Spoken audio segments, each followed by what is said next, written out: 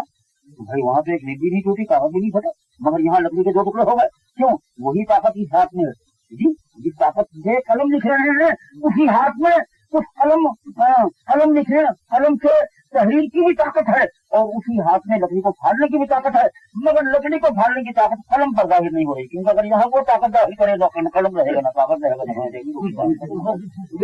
تو اگر وہ طاقت ظاہر نہیں ہو رہی تو اس کی وجود کی نفی نہیں ہوگی، ظہور کی نفی ہوگی، اور ظہور کی نفی خود وجود کی دلیل ہوا کرتی ہے. بہرحال یہ بات بہت لمبی ہو گئی. میرے کہنے کا مطلب یہ تھا کہ میرے آقا سرور عالم نور مجسم صلی اللہ تعالیٰ علیہ وآلہ وسلم مبارک فرما نور مجسم ہے، نور مجسم ہے اور نور مطلق ہے، نور کامل ہے، نور اکمل ہے. قبضہ نور کتابوں میں خدا کی قسم ہمارے جسم کا نور بھی مصطفیٰ ہے، ہماری روحوں کا نور مصطفیٰ ہے، ہمارے قلوب کا نور مصطفیٰ ہے، ایمان کا نور مصطفیٰ ہے. اور جہاں مصطفیٰ کا نور نہیں ہے وہاں ہمیشہ بے نوری رہے گی، وہاں کبھی روشنی نہیں آ سکتی، روشنی ہمیشہ سرکار کی ہوگی. صلی اللہ تعالیٰ علیہ وآلہ وصحبہ وبارک وسلم تسلیما کثیرا. اب رہا یہ سوال کہ اگر واقعی یہ سب نورانیت اللہ نے حضور کو دی، جی ہاں، تو یہ حضور کی دعا کہ اللہم اجعل فی قلبی نورا